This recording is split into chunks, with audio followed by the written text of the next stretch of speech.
We are back. You may be wondering where our good friend Widow is, and we're sad to inform you guys. If you don't know already, Widow has parted ways with SSG, so in turn, she parted ways Boo. with the Sorry. cast. But no, it's fine, dude. We wish her all the luck, and we are excited to witness the rest of her journey in creating outside of SSG. But here we are. Welcome myself as the host and Tryhouse as our new co-host here. I've got a dab Happy for to have this. you. If you're listening to this in podcast form, just imagine the most epic dab. It was pretty epic, I'm not gonna lie. All right. And yeah, we're really leaning into the scuff part of the scuff cast. Today, as we start a new era in the cast, we can finally talk about what we witnessed in the first regional with our new roster, our thoughts on the format, predictions for the next regional, our opinions on the away decals, and at the end we'll get to some interesting changes Twitch has decided to implement again. But first, we have spent so much time away. We took a break for the new year. And while we were gone, we saw the most incredible performance that a rookie has ever had in the RLCS. I think I can confidently say that. Yeah. And they are on our team. Daniel, Yep. what the heck? Wait, What also, our are thoughts? we not going to shame Ranny for not being here? Oh yeah, guys, I kind of forgot. Randy just is asleep. He Yeah, did not guys, if answer you look on your anything. screen, Well, we're assuming Ranny he's is asleep. Ranny's not just holding that pose with great poise. He's not here right now. Why? We don't know. It's Ranny. But yeah, so we're shaming Ranny here. New era of the cast. Randy is here in spirit, I guess, for today. So, but it's all right. Yeah, I got some shames in the chat, but it is what it is. We're gonna continue on without Randy here this week, but hopefully we can see about having him back next week. Yeah. Daniel, Tryhouse. Okay, listen. Sipical, huge fan of Sipical. Love him. But honestly, like, the boys were not looking good as a unit the last split. And I mean, Sipical is huge shoes to fill. That is an absolutely massive role to try to step into. And I mean, I think if Daniel had a mediocre performance, I'd be like, okay, yeah, that's expected. It's his first event. Like, we could have made so many excuses for him not being able to step up to the plate, and we just didn't need to do that. Like, Daniel was amazing. He, I mean, and not only, sorry, I don't know why I put a candy cane in my mouth literally right before we started. So if you guys just Sounds hear, like something you would do. if you guys just hear crunching, I'm just worried about my breath smelling. I didn't want you guys to smell it. All right. But Daniel is, he's just, I think he's exactly as advertised. He is a mechanical god. But not only that, like, the unit as a whole was just so much more cohesive, and like the passing plays were back, the physical plays were back. Everything that was like textbook SSG was there with Daniel. And I mean, and he even, like, the roles typical played for the team is exactly what he was doing. Like, he would 1v2 his way to like a flip reset pass mid. Like, not necessarily the solo plays we were expecting, but just like still being mechanical, but using those mechanics to work as a team. I honestly can't say nicer things, to be honest. But I think that Arsenal and Reynolds have always been such a great duo, and the last regional we saw Sipical playing, like, you could tell in their player cams, like, there wasn't like that synergy that they once had was kind of dwindling, and I think that's because Sipical was just he was such a great player, and like, I'm wishing him all the luck on FaZe now, right? He's on FaZe. And I believe he's gonna do well, but because he was itching to leave for so bad, it created this weird energy with SSG, and I think with Daniel we really got it back. Like you said, it Reynolds and Arsenal just needed that third player that could shine on their own and letting them do their thing as well. And like, I think that Reynolds and Daniel have a special relationship. I think they're like homies or something, because they just play as if they're just playing for fun and playing ranked. So I think it's really cool.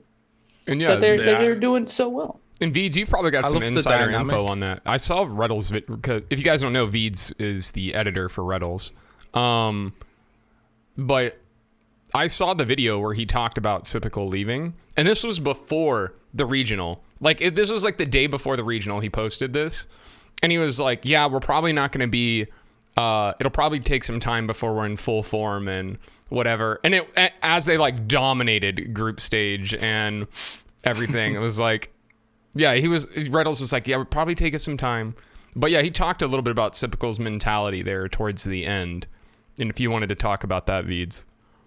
Yeah, so from what I can gather from that video alone, and then also talking with Rettles behind the scenes and just stuff like that, Sypical just didn't seem like he wanted to be playing Rocket League for a while. Like he was like contemplating retiring and stuff. So He's so I young. think Yeah. the change, obviously, like switching teams, obviously is gonna like revitalize Sypical, and I think that showed as well because he actually popped off last regional. I think he was FaZe's best player. So, like across the whole regional, he was probably their best player.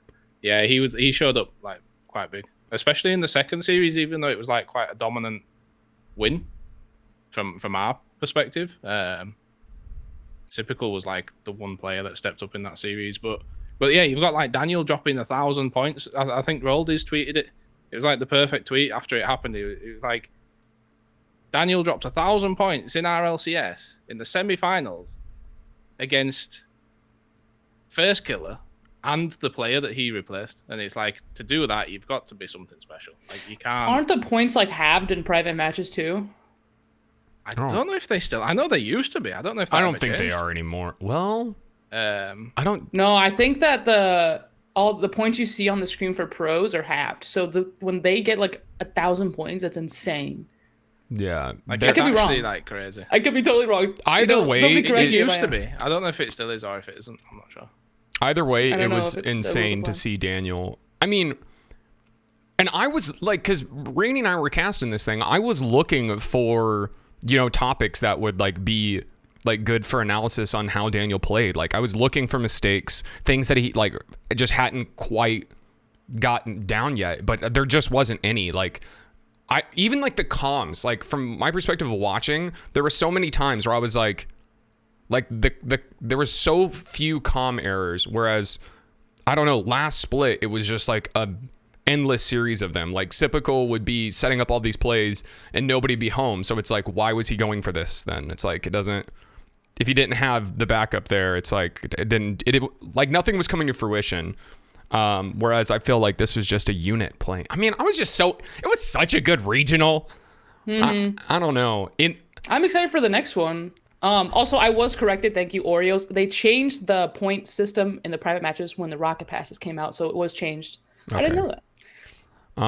But it was a thing before. They originally, I don't believe they were originally halved either. I think the thing that caused them to be halved in the first place was that people used to you gained XP in private matches. Oh, and people just used to farm XP in private matches and level up.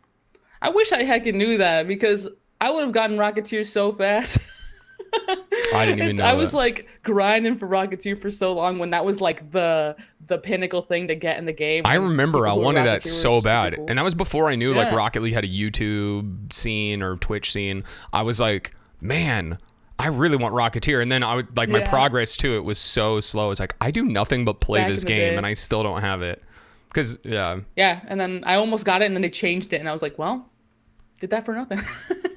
Dang it. All right, but yeah, that first regional performance, it just set the precedent for like the rest of them. Like that kid looked like he had been playing in RLCS the entire season. Yeah, and I wonder if he was nervous. Veeds, do you have? He was. Yeah. Okay, so you know the inside scoop here. In the comms. So Rettles has posted all the comms on his YouTube channel, and just before, who was the first series? The Rogue series. Just before it started, like Daniel in comms, he was like, "Oh, I'm shaking" and all this shit. Like he was like actually like proper nervous to get into it. Wow. So literally after one game, he was like just fine. It was like he just got into it. But I think he's played with all these guys before, like, right? Yeah, but not in RLCS. The stakes, man. The stakes. it's sort of like and that's the thing, right? Like everyone's had their eyes on Daniel for like 2 years now, ever since First Killer really went pro, and like NA's been looking for that next like player since First Killer went pro, and Daniel was always the one that it was going to be. So, so it's just all that pressure on his shoulders, but he's got like I think he has got like the perfect set of people around him, because Chrome's like obviously a really mature coach. I think he's like 28, 29 now. He's got a lot of years in Rocket League under his belt, and he always approaches things from a really mature perspective. You've got Rettles, who's like a really good in-game leader, and then you've just got Arsenal that's like the hype man. So it should be like the perfect dynamic for Daniel to just like feel comfortable. But, what I can't believe is that Daniel was second choice. Like if watching the Rettles video, it's like they were trying, for you guys that don't know, they were trying out, once they realized Typical was leaving, they were trying out Atomic, Daniel, and Beast Mode. And Atomic ended up going to G2 because G2 basically called dibs. And so Daniel was our second choice. Like, because G2 could have taken Daniel. They basically had first choice. They're the larger org, and I don't know. Like I feel like definitely was a luck thing, but also just like the fates aligned. I think. Yeah. I mean, if SSG can secure Daniel for like years to come, like they have a team in Rocket League, no matter what Rettles and Arsenal do. Mm-hmm. If Daniel sticks with SSG for the next 4 or 5 years, they're always going to be a top team, no matter what, because Daniel is just that good of a player that other big players are going to want to play with him. Yeah. I also feel like SSG has been that org for the longest time to really work through their struggles as a team and like come through. Like it took like a really, really bad performance of not making a major, which is something that we hadn't done in so long, for them to be like, okay, let's reevaluate this team finally. Like it took them that long. So I do agree that they will try to stick it out. Of all the teams, of all the roster swaps that I see happening, like unless some giant org is like, here's $1 billion, give me Daniel, like they're not gonna budge. Which FaZe had to do that for Sypical, didn't they? Because Sypical, if you guys remember, had to buy him out of his contract. Yeah, Sypical signed a 2-year contract at like, I think the beginning of this season, right? It was like right before the fall split. Yeah, they signed a 2-year contract. So, I mean, just a couple months in. I mean, the rest of that contract to buy that out, I mean, I'm sure Spacestation got paid pretty well for that. And then we get Daniel. To be honest, and I think the mix-up was just kind of what they needed. Listening to the video, it just seemed like, I don't know, they had gotten too comfortable together, and I don't know, if you're Rettles and Arsenal, I don't think you're going to be able to coast, like, because you don't want Daniel just coming in and showing you up nonstop. Like, you know, that's got to light a fire under both of them too. So I Peepo clap. I'm excited for this next event, which is starting just in a couple days. Yeah, we can kind of move on to this next event, and we can talk about before we do, we can talk about the controversy that came up because of the formats of this. It's of the next event, correct? Well, it's of this event. I mean, it's just the winter format is just garbage. The format. Okay, yeah. So I don't know if the major is going to be different. Yeah. Gosh, I hope so, because I mean, we talked about how well SSG did this split. They got second, or this last regional, they got second. Well, that was despite how crappy the format was, because we swept Rogue. Who was the other team in our group? Torrent? We swept Rogue, swept Torrent, and then went to Game 5 versus FaZe and lost in Game 5. I think it was even an OT. Yeah, it was a Game 5 OT. And then FaZe basically gets a 3 or 4 series advantage over us, because only the one team in groups, the top team in groups, goes to the upper bracket. And then so they have double elimination and they get like a 2-series bye. And it's like, and the game differential between SSG and FaZe was 1 because FaZe didn't sweep Rogue and Torrent. So it was like literally a 1-game differential was the difference between a 3-series lead. It's insane. It's the most like, I don't know. It's stupid. Like, I think, how many series did they have to play? Like 9? I think SSG had to play 9 series without losing a single series to get to the grand champ or to get the grand finals. And FaZe had to play 3 or something stupid. Is there a format that players have expressed that they like over other ones, like Swiss? I think they all like Swiss, yeah. Swiss? Because at first I thought people didn't like Swiss, but I think that's the viewers that don't like Swiss because they get confused. They just don't understand it, yeah. Yeah. So, but the players are like, nah, give me a Swiss all day because it's like very clear. You have lives and you know exactly like how to move throughout the bracket. But yeah, this format seems pretty limiting. My main sort of gripe with it is that I hate double Elim brackets. Me too. Because of the bracket reset in the grand final. I think the if you make it to the final, then it should just be a final. Just do like a best of 9. Especially if you get a 2-round bye. Like they got a 2-round bye. It's like if we can't show you guys the bracket. This is a podcast, but seriously, if you went to the top bracket, you were coasting. You had to play like 1 game, or I think NRG had to play 2 games to get to the grand finals through the upper bracket, and SSG had to play like a bajillion. And to get like, honestly, I was so hyped from the FaZe win. I was like, there's no way like we would have to sit through a bracket reset if SSG was going to win this. And it's just, bracket resets are the worst. Yeah. And I don't know if anybody watched again the comms on Retal's channel, but they were just so exhausted by the NRG series by the time that started, because on the Sunday they had a best of 7 against V1, followed by a best of 7 against FaZe, followed by the grand final without any breaks. There was like a 10 or 15 minute break between each series. Yeah, and it's just they start with the upper final on Championship Sunday. Like, why not throw that somewhere in between the lower bracket games to give the lower bracket teams a bit of a break? Because not only do NRG only need to win 2 series in playoffs to get to the final, they're having a long break where they can have a bit of downtime, they can get some food, they can get some energy in them. So it's... Yeah, it was 3 series back to back. It is a tricky one. I don't mind the group format, but I don't like the way that the entire format is combined.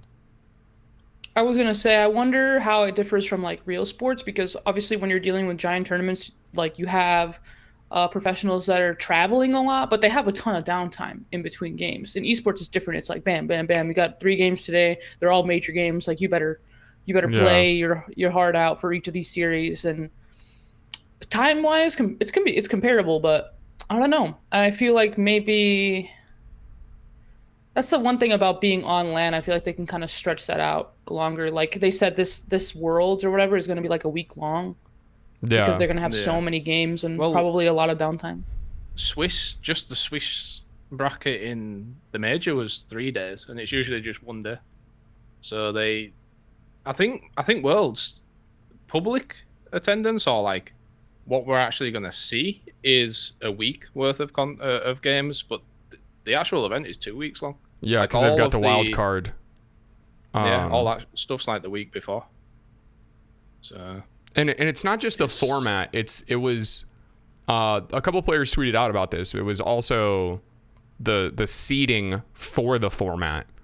Our group had the potential to be the deadliest group of it, because Rogue just picked up Aqua, who's another super young, amazing talent, and people were thinking Aqua was going to make Rogue a powerhouse Rocket League team, and that just isn't what we saw.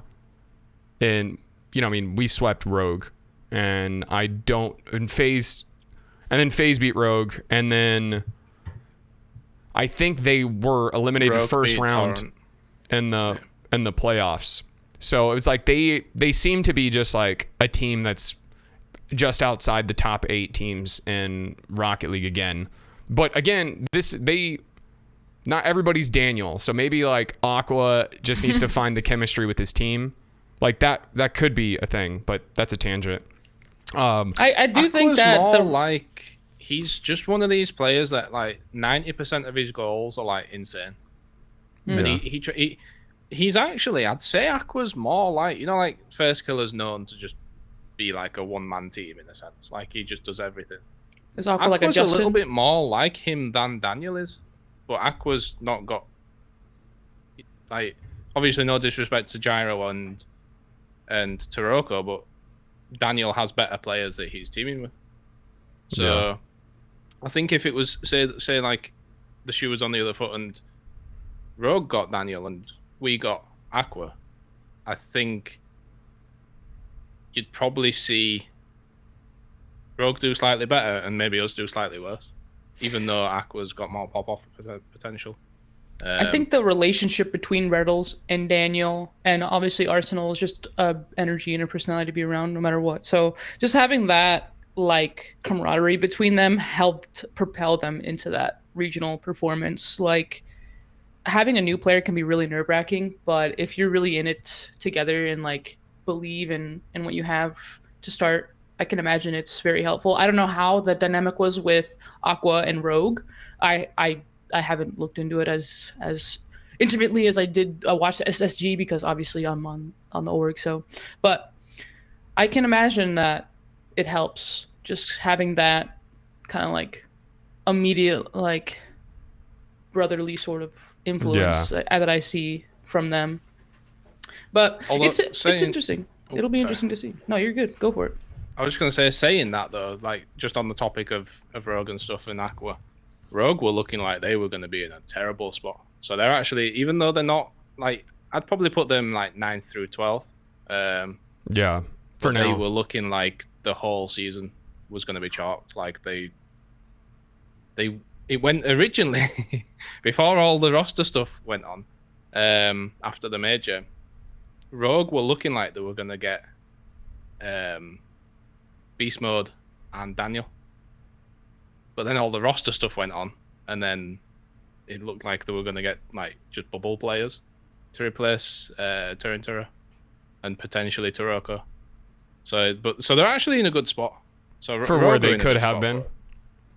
Yeah, they could have been like, it could have been disastrous for them. So what group are we in for the second regional now?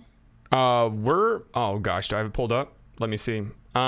We should be in a pretty decent group this time. Where is the main event? We're in Group D with Group Big D. Group D with Complexity, who are technically the first seed, and obviously we've had some bittersweet games with Complexity this season. That's one way to phrase it. I like Complexity. They're one of my favorite teams in North America. So it's bittersweet in the sense of I like to see that they're doing well because they are a South American team that came over and decided to show everyone that they're actually like really good. But obviously the bitterness is because they knocked us out of the major. Right. I think that's also why you want to see them do well, because it's like they knocked out SSG. They better be beating everybody if they're beating our boys, So I see that.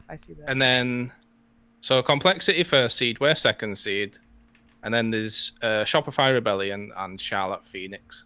Yeah, I think I think we have the easy, like on paper, the easiest group, but I don't want to say it's easy, obviously. I mean, Shopify has dark horse potential. Sweep them all. For sure.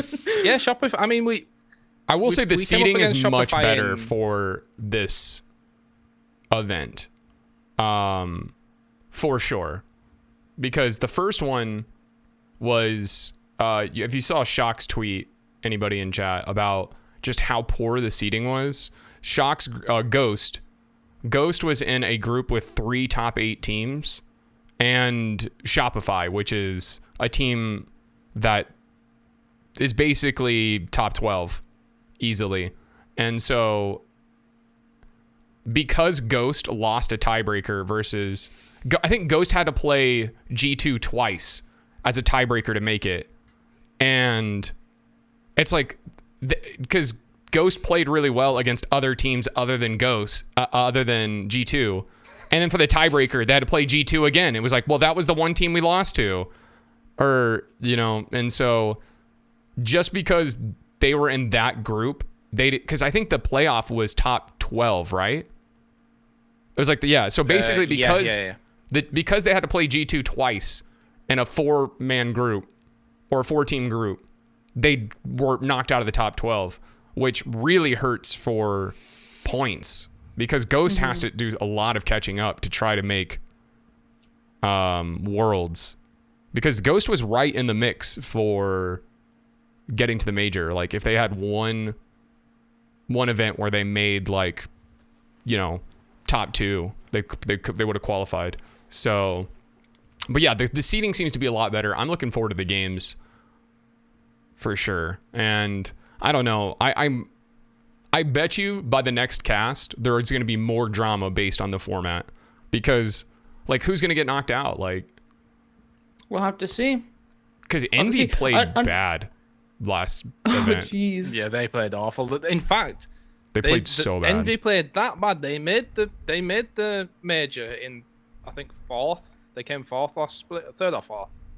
They made the major, and they played that bad that we've technically overtaken them now on points. We're even, but we've overtaken them because of current form or something. I'm not because we went so far this time, and the thing that sucked is you made points. You got points just for making the major and showing up. So we had a lot of catching up to do. But Envy, I mean, oh gosh, poor Envy. I've heard behind the scenes they kind of just got stuck with Drees, right?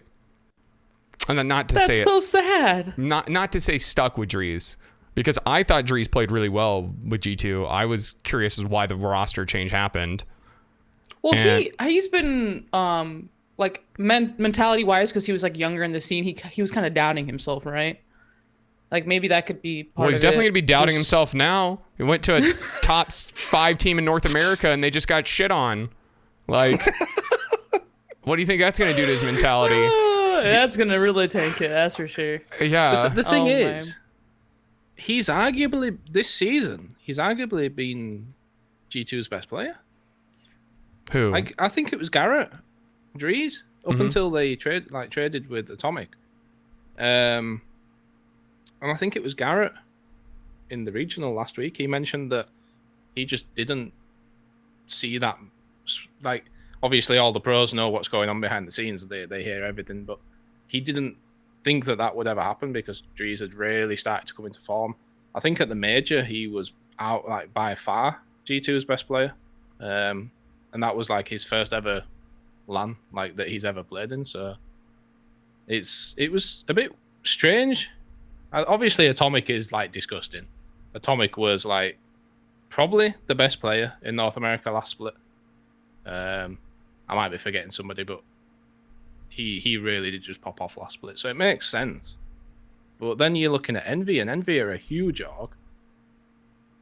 They could have surely, you know, worked around it and kept Atomic. So it's Do you think Atomic wanted to leave? Was the thing? I heard, and I don't know if it's true. I heard Envy like that team just weren't happy playing together anymore. Oh. Well, see, I mean... So it could just be like personality things, because obviously it's not just skill that goes into it. There's so much that goes into making a team work, so that we don't see. So I didn't want to mention before we move on to talk about Away Decals. Freaking APAC, is it APAC North? Tokyo Verde, they got beat for the first time. And so that only leaves 2 teams now that are undefeated in the RLCS. OSM's team and Sandrock Gaming. I forget OSM's team. I don't follow them at all. So I mean, is it like 3 Rats or something they're called? I might be getting the teams mixed up. They had they picked up a Pulse team. Like they picked up a team that he was coaching as Pulse. Oh yeah, I was gonna say I thought they were just called Pulse. They dropped them or something, and I don't remember all the ins and outs, but You're right. We have confirmation in the 3 chat. rats. It is 3 rats. Thank you, Wicked Rich. But yeah, Sandrock just absolutely popping off, taking 4 regionals in a row. So you don't I really mean, expect anything else. Yeah. And we should, next major, we should probably see Khalid. I think the reason why Khalid wasn't there was because of exams or something. Oh, I thought it was. Yeah. So I do hope he's not exempt because the fact that Sandrock did so well with their 4th player, I'm not even going to call him a sub anymore because that's just a 4-man roster. Yeah, originally it's such a sad story with Senzo. I don't want to go on too much of a tangent, but Senzo go. obviously stepped in for Khalid at Sweden.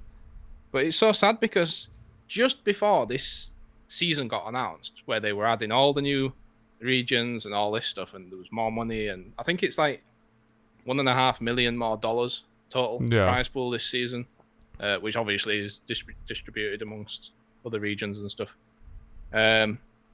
Senzo retired because originally it was Khalid, Ahmad, and Senzo, and he retired. He put out this tweet, like really down. He was like, "I'm having internet issues.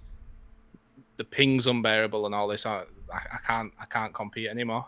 And then literally like a month and a half, 2 months later, RLCS announced the new split, and then he's like, "Oh shit." He's like, "I can't quit." He retired, but he only dropped down to become their sub. But he was originally in the main. He was a starter. So that team just has 4 goated players. Yeah, they're just disgusting. And do you think Senzo would go with a different team just so like? Nah. It's like why would you go to another You're team? going to be going with the team that's winning everything. Sure. Yeah. Yeah. And they would have to match the salary he's probably getting at Sandrock. Oh yeah, probably because within Civic, there's probably not that. a better 4 players on a single team, like including everyone's team's like sub player. There probably isn't a better 4 players in the world. That's what I'm saying. That's a 4-man roster right there. But Away Decals. This is a controversial topic. Apparently, we were kind of like awaiting in silence for a little while about these decals. We know they were going to come after the first major, so we were just kind of itching, waiting, and they came out finally. And I don't understand why so many people are surprised. It's like they wanted them to be completely different decals or something. It's like, what do you think away decals are supposed to be? Take a look at any football jerseys, home and away. Nah, look. See, this is the thing though, in Europe, like football, not like American football. Like real soccer football. You know, like, freedom like the real football. Your home and away kits are completely different. Oh.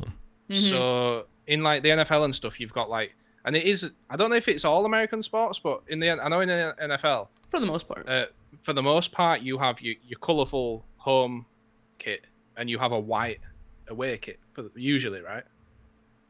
A lot of teams have a white jersey as their away. I think there's just, but obviously, like in Europe with a lot of sports, it's literally like you could have like a black and white home jersey and have like sky blue and orange away jersey, or you obviously it'd be to do with your team for the most part, but and you might have stripes on your home and then like plain on your away, and like it's just completely different designs. They've got some funky designs going on at the moment, actually. I won't lie. That's true. I've seen like the English Premier League soccer jerseys. I know my brother used to get a bunch of them. They're all so diverse. So I guess I could see that. And you can see that influence in some of the EU teams' decals. You can see that some of them have that away feel. Like they just inverted the colors as opposed to going white, which I think is valid. Like it'd be cool to see. It would have been cool to see Spacestation have an all gold decal, but for the longest time, Rocket League players, they would complain about not having the color options that they want in game for their decals. Specifically like, black we can't and be black, we can't be white. So the esports, I feel like the esports team picked up on that and they were like, well, then if we make a black decal, it'll be high in demand and people will want to buy it. Obviously, they're thinking in that way because at the end of the day, it's all about money, right? Yeah. So they put out the black decals. They sell amazingly. You know, obviously you have a few that, you know, stood out and they designed them well that weren't completely black and were well received. But why wouldn't you go with a white decal for the away kits? You can't choose white in the game.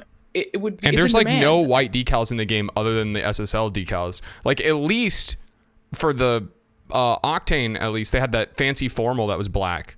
But other than like they had a couple decals that were passable as black. They had none that were white. So like these are the first white decals in the game. And people are like, "Oh my god, how dare they give us what we've been asking for?" Like There is a few that are way too washed out. Like we kind of mentioned it right before the cast, but there was a post somebody had screenshotted Singularity's decal, and it is lime on white. Like that one definitely should have been peer reviewed. Somebody should have put that on in game. Like really looked at it for a second, thought, you know, looking at it. maybe I'm we looking should, it up right we now. should give it a shadow at least. Like give it some depth. No, we're just gonna slap that logo on there, make it white, put it in the shop. People are gonna buy it. Like that's what it feels like. it just for gets that one. really So I washed out, could- doesn't it? Yeah. So The thing is, though, it's and I as nice as the decals are, and there isn't really any like awful decals. I wouldn't say like there isn't any that I don't like, but the way that Rocket League is, especially if you have different graphic settings that make things look a bit more bright or whatever, it's only adding to that. So even if you play minimal settings, some of the decals are just a bit too bright, or even a bit just dark and a bit lacking. But yeah. when you're actually in game and you're further away from the car, and than you are in the menu, and then you've got like the lighting and stuff like that changes the appearance. Like some of them are just like it's just really hard to actually see what's going on. So I get that with the white ones especially, but I don't know. Did you see Team Queso's? Team Queso's was banging. I do not get it. It's like People are trolling. what? People are trolling when Wait, they what? talk about Team Queso's decal. Wait, the orange one. It's hideous. I maybe I just don't like the color scheme. Wait. Everybody seems to love it, and It's like 3-tone orange. It's so exactly. They're- Why is they're it three cheese. tones It's of like nacho orange? cheese. I do not get They're it. like nacho. I don't like- want to be it's driving like around a a- Cheeto. Why not? I don't kinda listen. cool. Yeah, but what? Yeah, but what's queso and what are Cheetos? Like what? I know. I get it. It doesn't look visually appealing to me. You're wearing a Yeah, but golden you jersey use right the now. Ford F-150, don't you? You're wearing orange right now. I used to. There's orange in your background. Listen. Your whole camera is orange. You're right? in an orange arena. Stop it. That's why I don't need it on my car, okay? It doesn't, listen, it just doesn't look good. It doesn't look good. I don't get, oh my gosh. If you're just Whoa. listening to this podcast, the entire chat is also Yeah, well, disagreeing you're the with me. one that also uses the Ford F-150, so I- I'm not gonna listen, put Yeah. any Get of out of here it with like that stock in your bullshit. opinion. I haven't used that in almost a year. Well, it's not almost a year, like 6 months. That's good. I'm glad that you're reformed from that at least. At least. Okay, The Ford fine. F-150. I'll tell you what was kind of crazy though. Looking at some of the sponsors that they've got on the cars was kind of like, That is something we for should some never talk reason, about. mind blowing. I don't know why. It's but so cool to see that there are It's brands huge. now getting invested in Rocket League in that way for sure. I would love to see some sort of NASCAR type decals, like, but for esports teams. I mean, would be that so is cool. oh, that where is they're huge. just peppered in all their sponsors. Yeah. Yeah. That's huge, not just for Rocket League. A lot of you guys are probably like, why the heck do I have Nissan on the side of my FaZe decal? Like, I know some of you guys are thinking that way. But this is huge for esports as a whole because, like, one of the biggest challenges of running an organization is getting the funding for. I mean, these players they cost a lot. Like even like top 12 teams cost a lot. Teams like NRG that are always at the top and bringing in a ton of views, like those players, like I don't know what their salaries are, but like each of them, let's just say they get paid 10 grand a month at least. They generally, people that get into Rocket League, those orgs, they're operating for Rocket League at a loss. You're not Yeah. making money unless you're winning, and the amount of opportunities there are for Rocket League, especially during the pandemic, now there's barely any lands. Like that's why big orgs don't get into Rocket League, because it's hard for them to see the dollar signs. And with this, like Tri was saying, it gives them that opportunity. Like, oh, you know, if I you know, if we invest in Rocket League and put in a little bit of our money, we might see some money come back in through sponsors and stuff like that. Seeing that is huge. I agree. Especially like, I mean, think about the millions of views that those names are going to get. Like some of these names, like especially SSG's sponsor Zydax.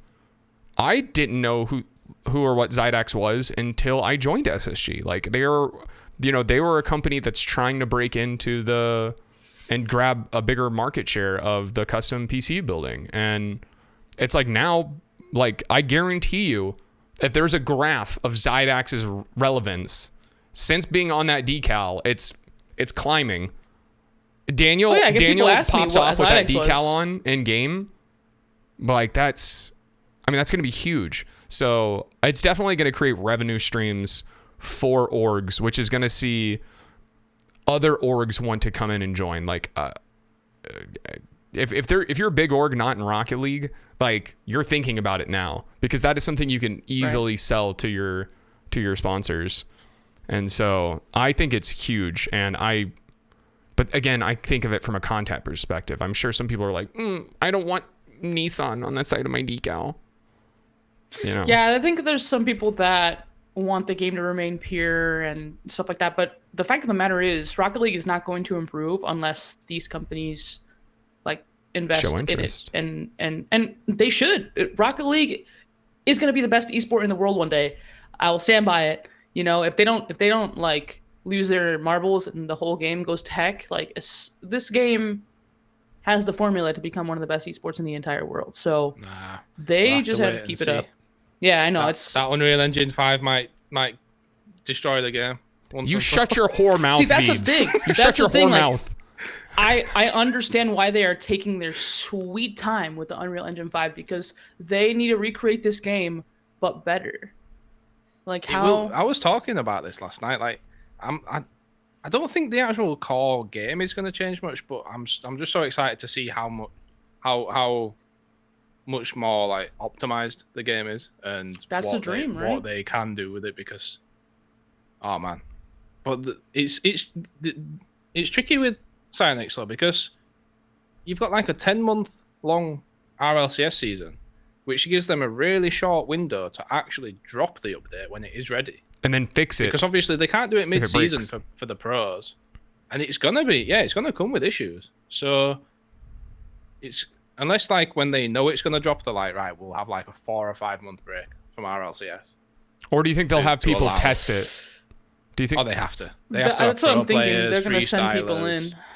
I hope so. I mean, they've done that in the past. They've gotten people in for their 2 cents. I mean, it's been a long while, but I think once the new game rolls out, they'll definitely want people to have their opinion on it. I hope so. I hope that they want to reach out to the player base and get the people that have the most hours in the game to actually run it and see if they did it. They created the better Rocket League, but I think having like obviously Cinderblock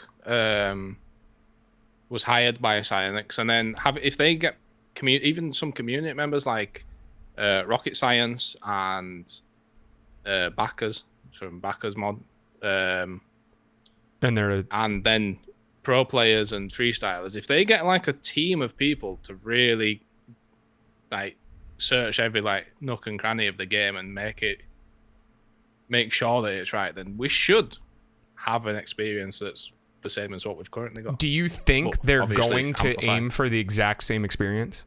Like, because obviously when they made Rocket League, they didn't think about all the mechanics that were going to be possible at the time.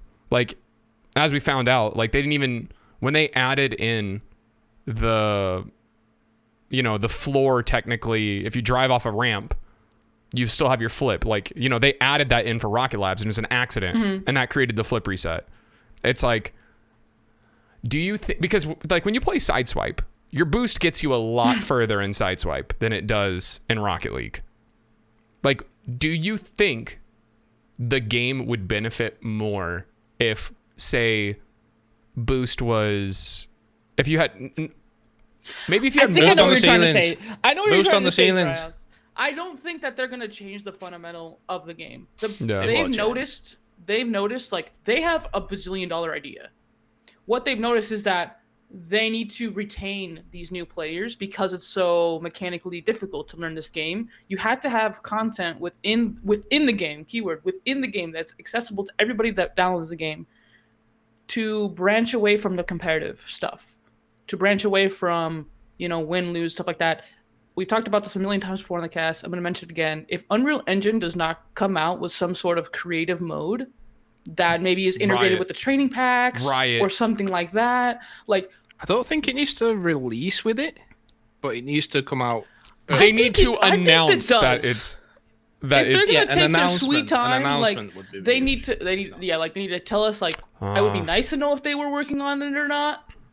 Epic Games didn't do that with Fortnite, a few months ago. So when they they did a few months ago, that when they were like, I forgot they about gave that. us an update. It was just a community update, and I think they've done one more since then, and they said they were going to try and do them a little bit more frequently because they knew that they had been slacking on being open with the community. And it was when they talked about Unreal Engine 5 after it got leaked in that the job post or whatever it was. And they said in that, they were like, we hear all the noise, we hear the things that you would like to see, and in-game creative when content. we do make the transition over, it will allow us to bring stuff like that. But they didn't like, it was just like a little they basically hinted at having creative content able to be made in game, and that would be so exciting.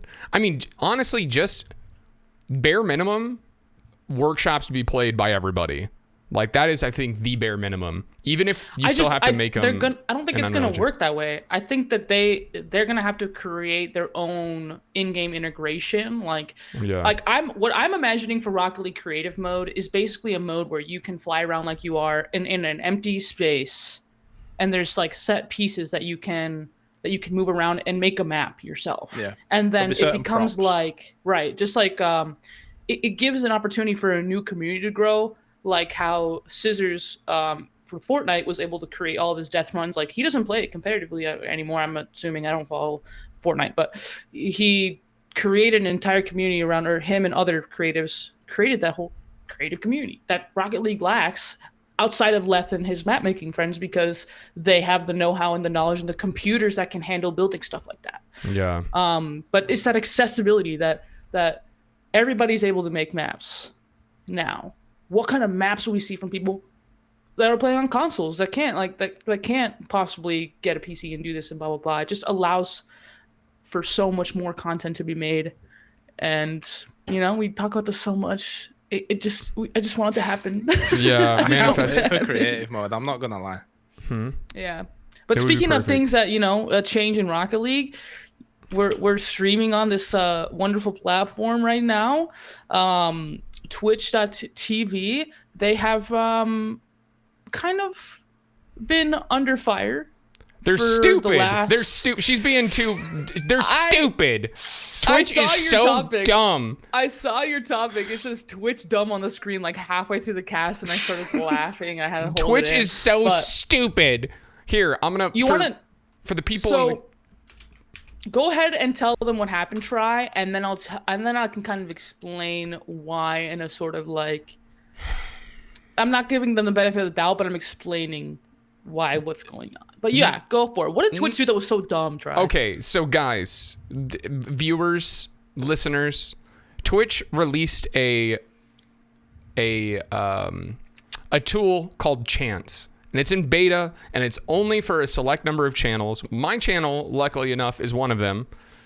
I got it, but I didn't know I had it until literally 2 days ago. I used it once, and now they're taking them away.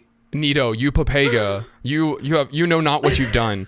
Chance, okay, at first I thought, okay, for you guys that don't know what Chance are, it allows a mod or the broadcaster to type /chant, and then they type the message they want.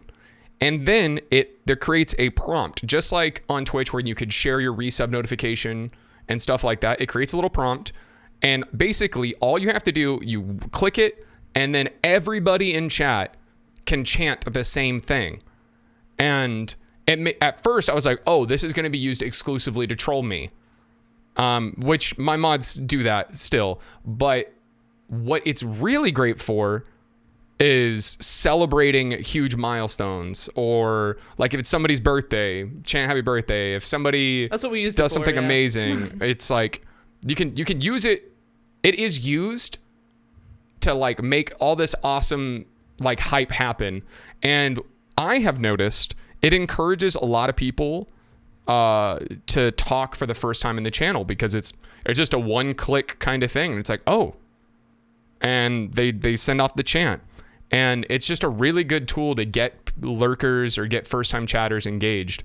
And Twitch... So why are they taking it away? Because they're stupid, Nito. They're stupid. So Twitch... What is their reasoning for it? Okay, so I'm going to read the tweet out for you guys now. It says, on February 2nd, we will turn off chants. While this feature was popular, we observed negative impacts to minutes watched for significant groups of creators. Experiments help us test new ideas in real time and decide as what to build next. Thanks for sharing your feedback with us. And as a frame of reference for how well that tweet's being received, it's got 1.7k likes and 925 comments, 958 retweets, and not one of the comments or retweets is favorable for Twitch's decision. It's unanimously absolutely shitting on them.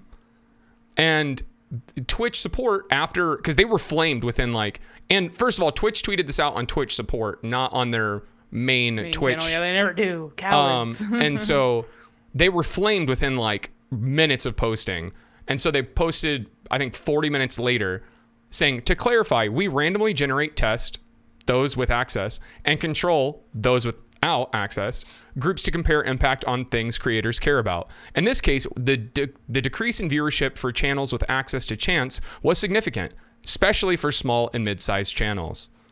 And bullshit. Bah humbug. They're wrong. They're simply wrong. Like, so I think that a lot of people think that Twitch is like making billions of dollars and they're connected with Amazon and they have unlimited money. But right now, Twitch is operating at a loss. Every time one of their big streamers goes live, they're losing money because of all the Twitch Prime subs and stuff like that happen when they're live. These giant streamers go live. So they're kind of like stumbling over themselves right now, trying to make money. That's why there's so many ads being crammed down your throat. Every time you go into somebody's stream, you get 4 ads or whatever. And then there's ad walls every time you go into a new stream. It's because Twitch right now is just like struggling. Those small to mid-sized streamers especially, that make them the most money. yeah. So they're always... I feel like they're always trying to, those stats of them like retaining view time or watch hours for those people is because they notice like, oh, if these people aren't getting the same people staying and subbing to them, like we're going to lose money on this. So that's kind of like where their decision came from. Is it good? No. But at the same time. Or is it even accurate? It's not accurate. There is. You think that it's like no correlation sort of thing? There could not possibly be a correlation between chants and a decrease in minutes watched. Like, there is no possible way. Like, the number of times I do a chant and it's somebody's first time chatting is extraordinary. Like, it's only been used, like, I just, there's actually no way. Like, I don't believe it. Twitch is, there's so many changes that they made that I know they say they have control groups and test groups to monitor the analytics, but there's got to be a different correlation involved. Like, Twitch a lot of people also are saying it is the ads. A lot of people are saying that.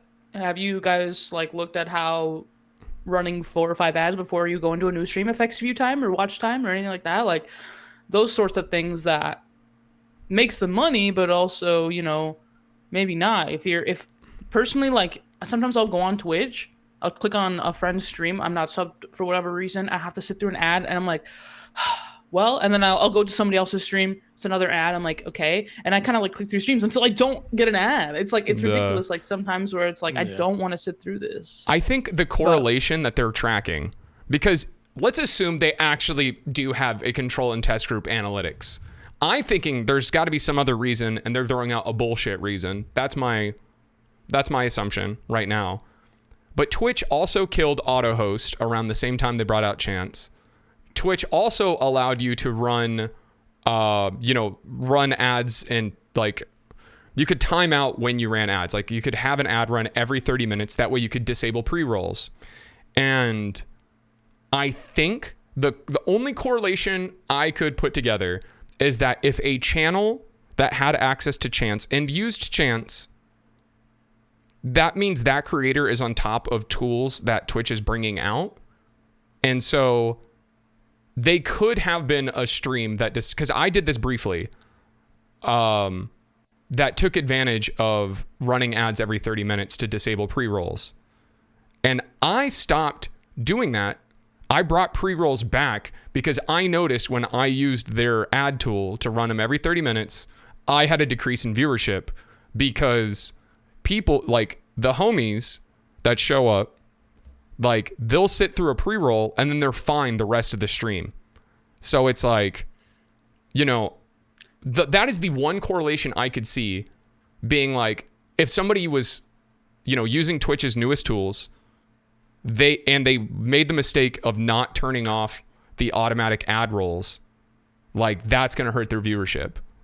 And that's the only way I think they could have gotten to that conclusion. And even then it's still wrong because it's not the Chance doing it. I also think it has something to do with the fact that there are so many more people streaming in the light of like the pandemic and everything. Like they could have had, I don't know how many people got Chance. I got Chance. I didn't know I had Chance. So if I'm in that data, I've definitely lost viewers, and it's not because of Chance. It's definitely because I'm depressed and my content is lacking right now. Like I don't know if I'm supposed to laugh.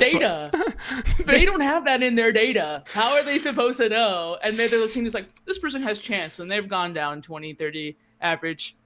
It's the Chance. No, it's me. Like, I don't know. Like maybe there's just a lot of people going through it right now.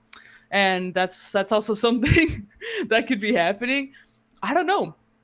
It does seem a little strange, but I trust that that there's some sort of correlate. Like there isn't. It is Don't just, trust it is them. They're lying.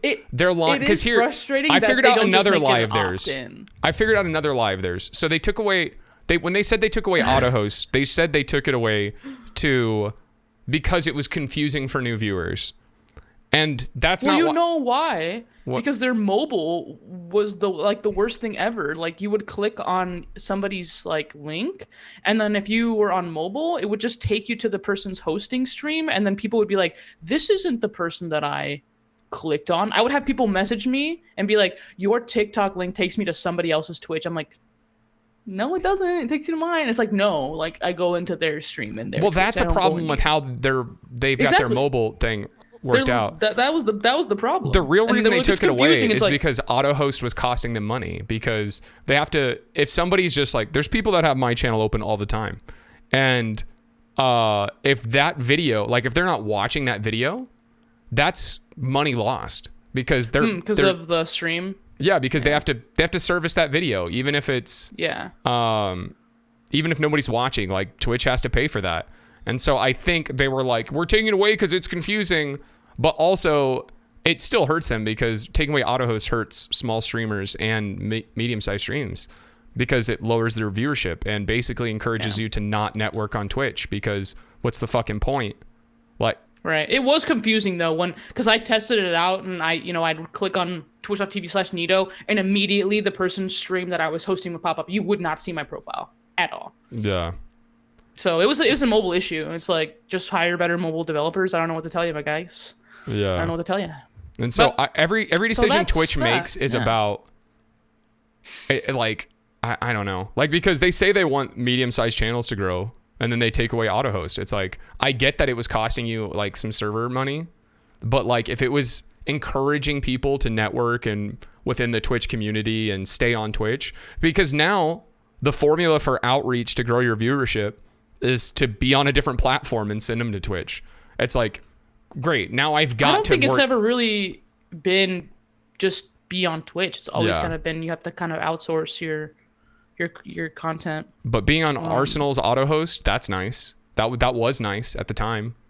Arsenal's got 20, 30 lurkers in there usually. It's like, I never thought about that. There are a few people I know that I was on their host list, and I think John was one of them for a while because there'd be people like, "Oh, why are you Oh on yeah, John's people. stream? Yeah, John John's Salmon. channel?" Being on John Salmon's auto Yeah. host is so nice, or was Yeah. so nice.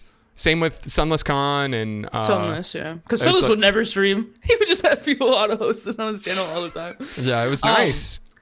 Maybe they'll bring it back. I don't know. Twitch has notoriously kind of been doing some weird stuff, and I think it's because they're operating at a loss and they're kind of panicking, and there's other platforms that are now competing with them, like obviously not to the level, and they're not scared yet, but I think soon, I think within the next couple of years, like give it 5 years, and Twitch is going to be scared of YouTube.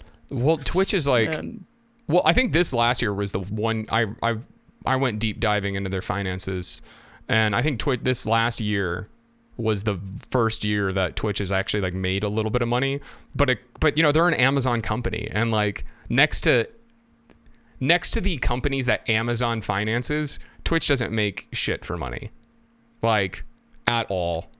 I mean, and people be like, yeah, but it's still Amazon bankrolling it, they'll be fine. It's like, no, Amazon's a company. At the end of the day, they have other companies to make them money, and if Twitch isn't making them money, it's like, you know, I just hope the platform doesn't get sold off, because that would, I mean, I don't know. I mean, it could get sold off and actually become way better. You never know.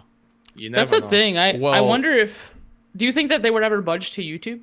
Well, Twitch's long-term solution is to monetize their platform like YouTube does, because user-generated revenue is only going to last as long as the people that are watching have money. And it's like Make a Twitch premium or something?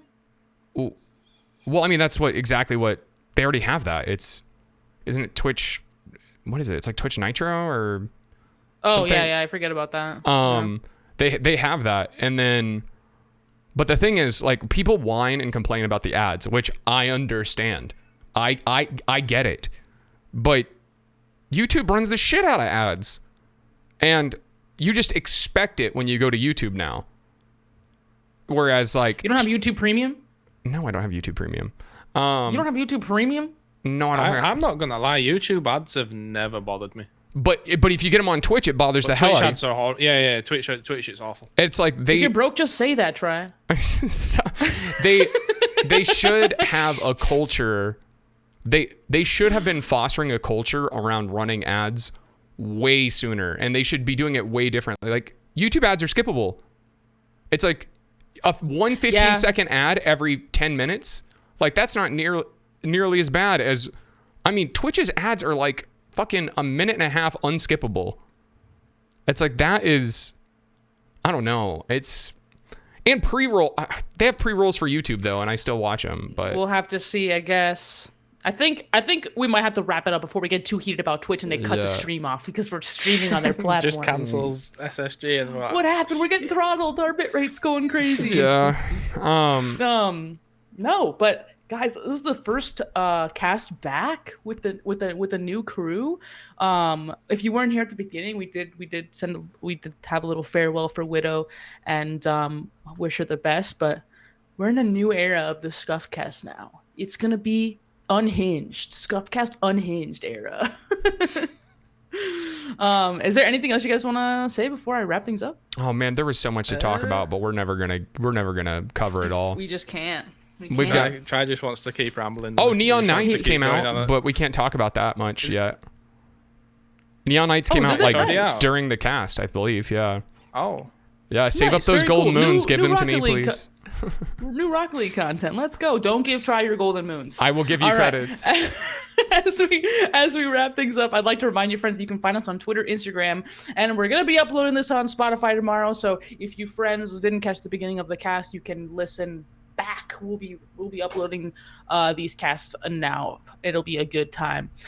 Please follow us on Twitter at SSG Scuffcast, and we love the feedback. So I appreciate you guys responding to me on Twitter. It's me behind the Twitter, by the way, if you were wondering.